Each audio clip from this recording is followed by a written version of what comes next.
Our motivations are unbelievably interesting. I mean, I've been working on this for a few years, and I just find the topic still so amazingly engaging and interesting. So I want to tell you about that. The science is really surprising. The science is a little bit freaky, okay? We are not as endlessly manipulable and as predictable as you would think.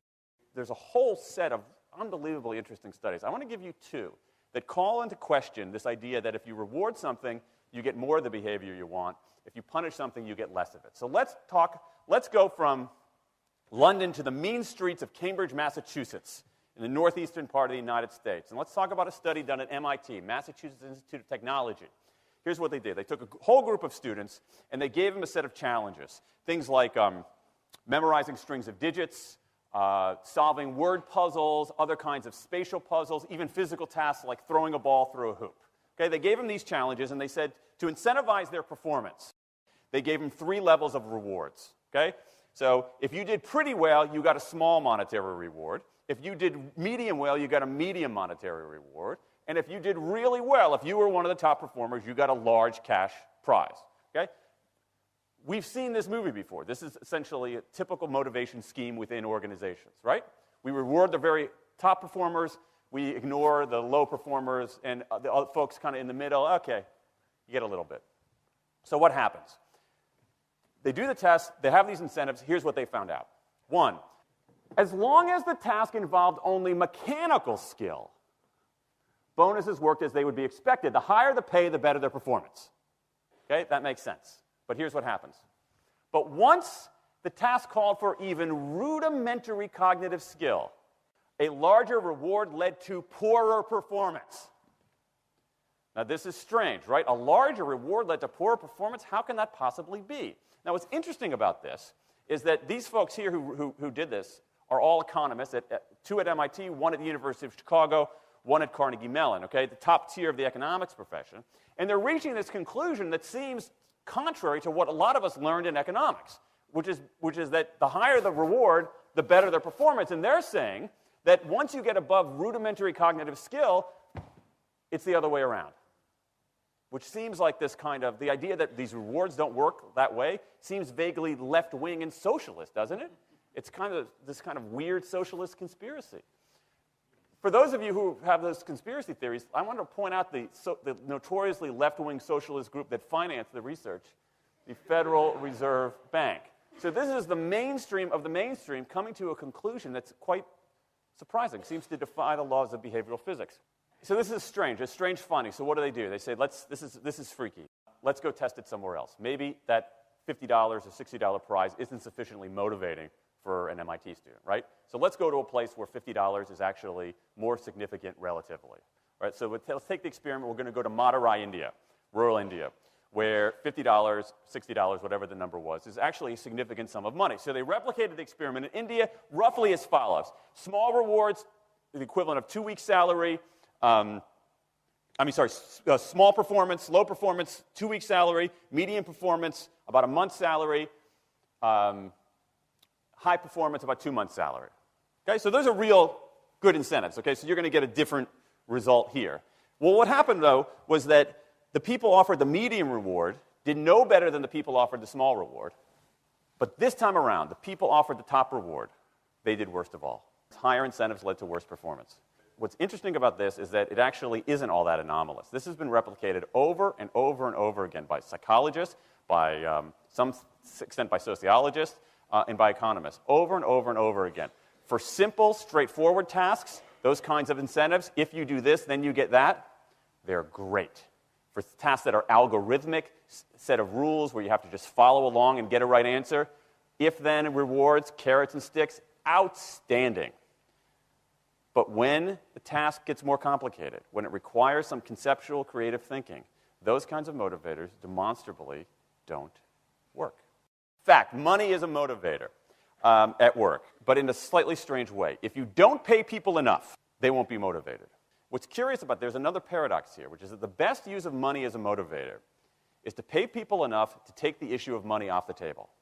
Pay people enough so that they're not thinking about money and they're thinking about the work.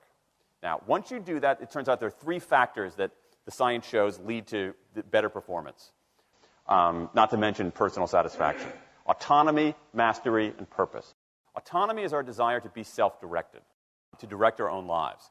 Now, in many ways, traditional notions of management run afoul of that. Management is great if you want compliance, but if you want engagement, which is what we want in the workforce today as people are doing more complicated, sophisticated things, self-direction is better. Let me give you some examples of this, of almost radical forms of self-direction in the workplace that lead to good results. Let's start with this company right here, Atlassian, an Australian company. It's a software company, and they do something really cool. Once a quarter on a Thursday afternoon, they say to their developers, for the next 24 hours, you can work on anything you want.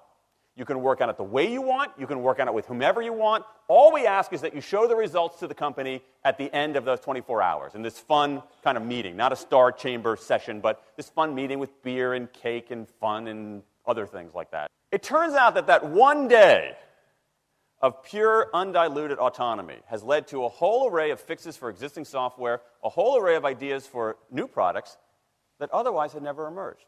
One day. Now, this is not an if-then incentive. This is not the sort of thing that I would have done 3 years ago before I knew this research.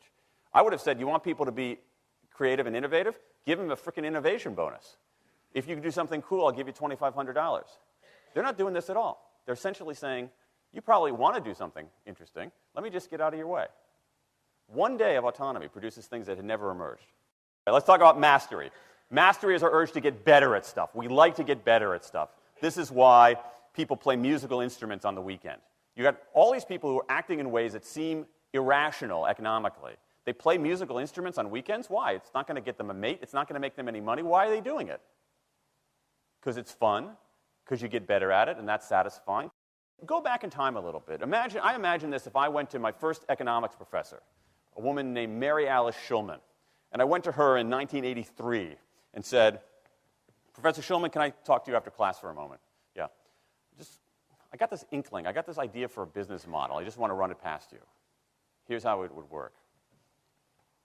You get a bunch of people around the world who are doing highly skilled work, but they're willing to do it for free and volunteer their time, 20, sometimes 30 hours a week. Okay, she's looking at you somewhat skeptically there. Oh, but I'm not done. And then what they create, they give it away rather than sell it. It's going to be huge. I mean, she truly would have thought I was insane.